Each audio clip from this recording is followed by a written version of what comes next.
Hi, my name is Sean Wildermuth with Agilitrain, and welcome to this third module of our Using Less in SASS course. And in this section, we're going to be talking about SASS.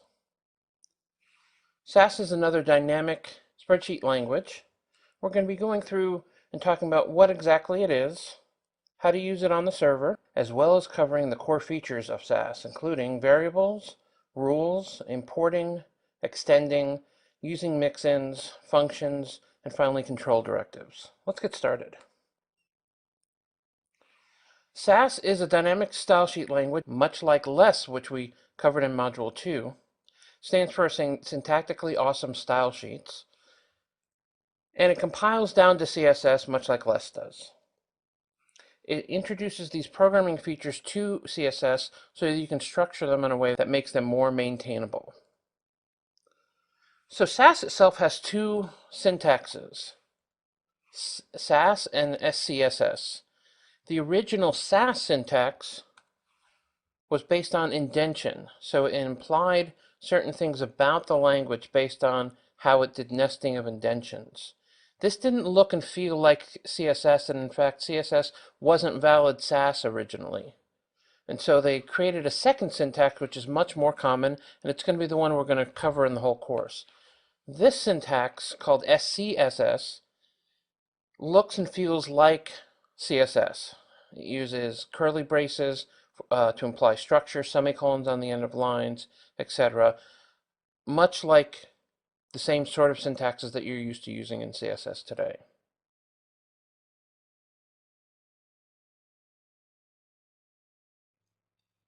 So there is support for several server-side technologies, including Node.js, ASP.NET, as well as other plugins for things like Rails and JSP, etc.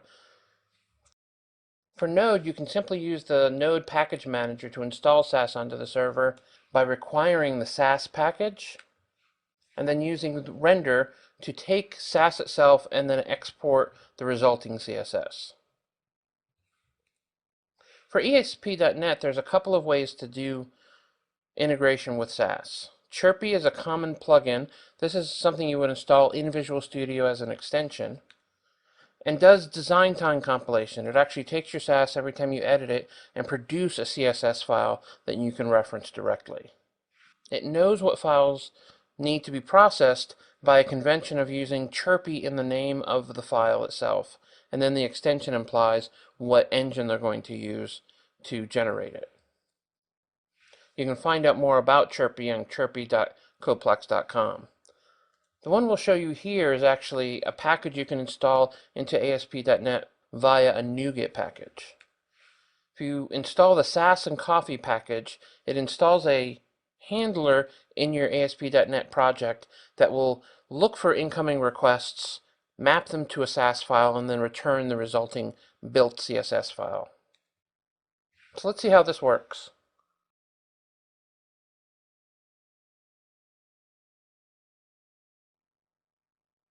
So here in Visual Studio, we have a simple form HTML file that is referencing some CSS. And let's show you how to then use SASS to solve some common problems in that CSS. First thing we're going to do is install the SassAndCoffee NuGet package.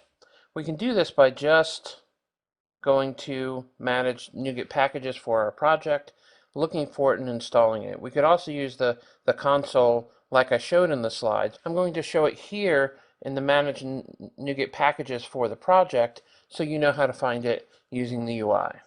I'm just going to type SassAndCoffee into the search string, and I'm looking for online packages. We can see it's here. And so by looking at the SassAndCoffee package, I can just press install, and it's going to install all of the requirements for SassAndCoffee and set it up in the project so that it can deliver the SASS and SCSS files. During installing of the SASS package, it's going to notice that SASS, SCSS, as well as CoffeeScript, which we aren't going to cover in this course, files aren't tied into specific editors. Depending on what plugins you have installed, I found this to be a bit buggy and a bit crashy, and so I typically don't install the file definition so that it opens it up just in a plain old editor. Once we've installed it, we can see that there have little check marks on the different parts of the project that were installed. We can come over to our project, and the project is now ready to deliver SASS. So we've got our CSS files here, and in fact our form, let me open that up, is actually pointing at these CSS files. And you might expect correctly that this will actually work. This will go out, get the CSS files, deliver them to the web page, and it'll work as is. In order to use SCSS for our language, all we need to do is go ahead and rename this to the SCSS file. This is going to warn us that changing the name is going to make it unusable, but that's not true. It can just be named SCSS for our SASS file. And if we open it, we can see that we have a standard CSS. The way that the SassAndCoffee handler works is it looks for incoming CSS requests.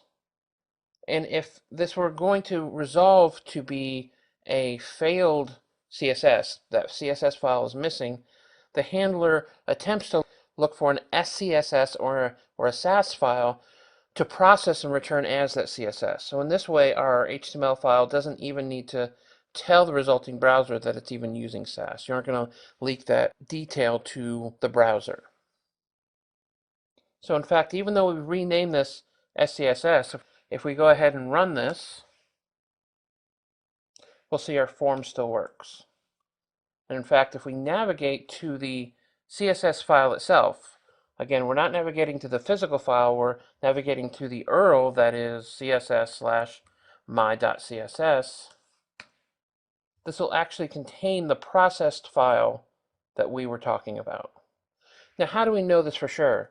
Because SCSS supports all of the CSS conventions, everything in here will simply work. You can see that there's some change to the formatting based on the processor, so it was processed.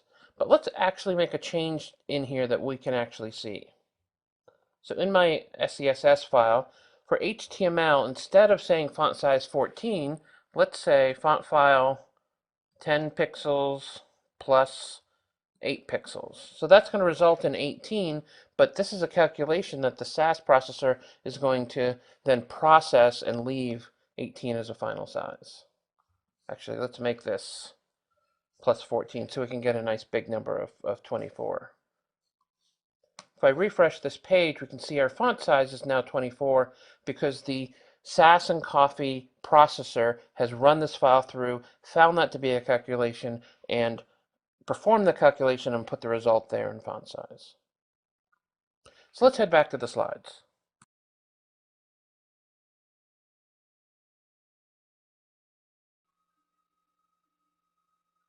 The next thing we want to talk about is the variable syntax.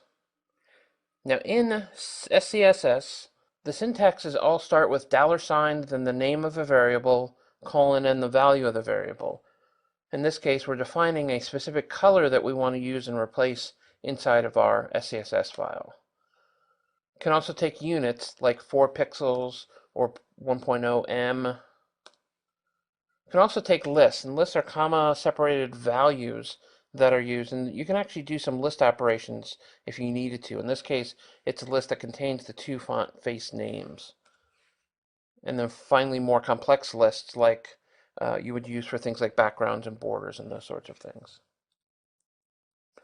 Within the SCSS document, you can, both in creating variables and inline, much like we did in the demo, you can use operations. So things like font size, 4 pixels plus 4, will do the appropriate inferring of what the resulting type you want. 4 pixels plus 4, it assumes you're going to want 8 pixels in that case. 20 pixels times 0.8 is going to result in the right number of pixels, etc. You can even do math against things like colors. Parentheses allow you to specify the order of operation, much like you would have in any programming language. There are some specific color functions that are also specified in SASS to support manipulating colors in common ways. We saw in the operations we could multiply it by a number, but often you want to do something more nuanced. So here, lighten and darken are functions to literally lighten or darken a color. And this may be where you don't want to pick a specific light or darker color, you just want to actually darken or lighten it by some well-known value. You can increase or decrease the saturation. You can force that color to be fade in or fade out, and this is going to change its opacity, as well as invert or even find the complementary color. There's some other functions that are important.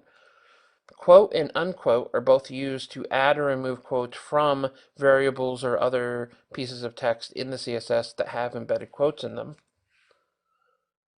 You can also use the if function to do inline if statements. If some value is true, then choose the first option, or if it's false, choose the second option. You can also do some math functions like round, ceiling, floor, and even calculate a percentage based on a number. So another important feature here is string interpolation. We can have variables that define strings themselves, but we may want to concatenate or inject that string into another string. And the best way to do this is to actually use the syntax of a pound, curly brace, name of the variable, and curly brace to take the value of root and inject it there directly into the string. In this case, it becomes the URL where it's taken the values and injected into the string at compilation of the SASS file. In addition, you can use this interpolation anywhere inside of a SASS document. So in this case, I have a string defined as my class, and when I use this pound curly brace variable name and curly brace structure, it's going to actually place that my class directly here in the resulting output. So in fact, this would define a class, noting the period, called my class, and going to set up a rule for that specific class based on that name that we derived. Let's see how variables work in action.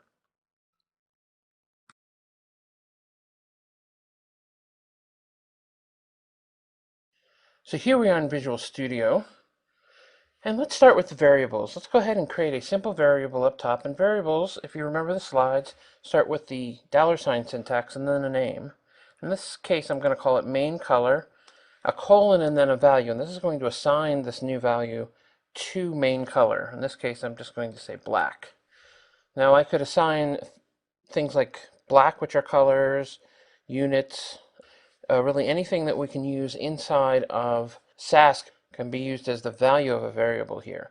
Well, let's start with this main color, and let's solve one of our problems from Module 1, and that is that we have the same color in multiple places. So let's come down here to where we have black, and #000 is the same as black, and just go ahead and use this main color here instead. And let's go ahead and look for one more use, and the color of the items in the container are also black, and so I can go ahead and say main color here as well. Now if we go back up to our design here and look at the CSS, we can see that this background was replaced with the word black in both places. And this is going to tell us that processing actually took the variable and stuck it there. Let's go ahead and change this color real quick and give it just a pound value like FFEEDD. And let's refresh it, and we can see there the pound value we put in is used in both places. And this way we can get rid of the magic string problem and go ahead and create variables that represent colors as part of our design and not have to do the arduous search and replace in every case. Let's look at another example. So let's go ahead and reset our color back here to black just so our design looks correct. And let's look at creating another variable for a unit. Now, here I want to have the base size of the fonts in my form. So I'm just going to say base font size, and I'm just going to give it a size like 14. And I want to be able to use this in a number of places, like the size of our HTML. Let's see where else we're using 14. Let's come down here, and here's the nav size, which is also 14. If we go back to the browser and look at our design now, we can see that we're using that size 14 font in a number of places. We can see that it's here 14 because it's the size of the text inside of our form, as well as the size of these navigation buttons up here. So let's come over here and change this to, let's say, 24, something nice and big, and refresh, and we can see they both got very big because they're both based on that same variable. If we look at our underlying built CSS file, we can see that new 24 is being put there, as well as the size of our nav down here. So this really allows us to do some smart things. Again, with units versus colors, it's really the same problem. But we shouldn't limit it to that. Let's also talk about using operators. Operators allow us to do operations against variable names and variable values. Much like we saw that we were adding 14 and 10 pixels in the previous section, we can do this with variables as well. So let's look at our H1, 2s, and 3s down here. And instead of using these fixed sizes, let's say base font size plus 2 plus 4 and plus 10. And this is going to then allow us, as the size of that font gets larger over the design period, that these are going to stay related to that original size. Again, it's going to look like we want it, but as we make things get bigger, we can do this certain math to figure out how we want to make the design adapt to different variables as the design goes forward. These aren't runtime variables. These aren't ones you're going to plug into a server-side formula or allow the user to select and then it magically change. These are typically going to be generated on the server and cached on the server for performance. So you're talking about managing the change for the design period only.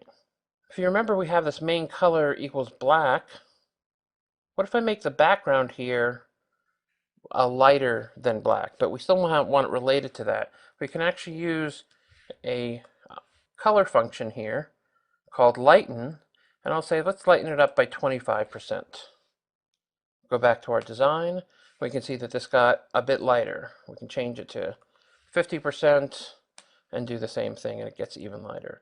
That's giving us that opportunity to make the color here based on whatever that main color of our design is.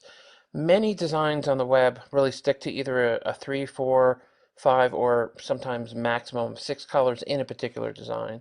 So you end up having theme colors that are related across a whole website. So it really allows you to limit where those are in a pretty concise way. The last thing I want to talk about is interpolation. Now in the slides we talked about string interpolation, and this certainly works. Let's say we wanted to create a variable up here called root path. And I'm just going to say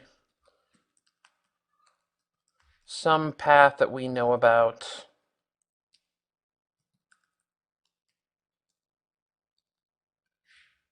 as a string. Now we could certainly use this in something like a background image and say URL and then do some concatenation here. Root path plus images back.jpg. And this certainly works. What actually makes more sense and is a little easier to get your head around is that you can actually use inside of anywhere in the SASS document, you can actually use the syntax, which is pound, curly brace, and then in this case we're going to use the name of the variable, root path. And this syntax says whatever the contents between the curly braces is, place here in the outputted or generated CSS file. Let's see what this looks like. If we look at our design here, we can see that it's embedded that localhost 1000 directly here in the string without us having to do string concatenation. Now this was at the beginning of the string, so it may have not been necessary here, but it was something more embedded like the path to the image folder. That's pretty common here. One of the things you should be aware of, though, is that this works everywhere. So we could have said root path, or actually let's do this, base font size plus 15, so that what is in here is an operation now, and will still be thrown in to that string. In this case, the 29 pixel was the result of base size plus 15, 14 plus 15, 29. But more commonly, it's going to be used to actually embed strings in other strings. The last piece that's interesting is, again, since this can be used everywhere, you could even have something like base class name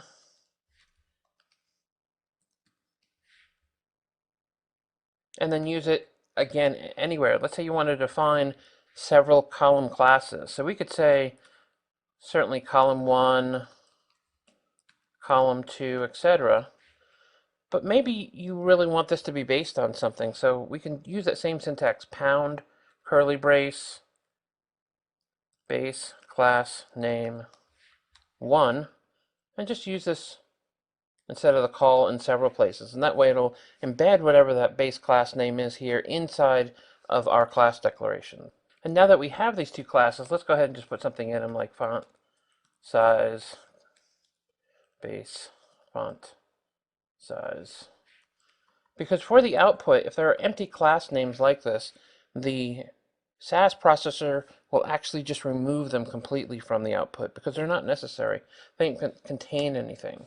So you can see here that interpolation we were using goes ahead and takes that string we had as call and embeds it here in the design exactly where we wanted it. Let's head back to the slides.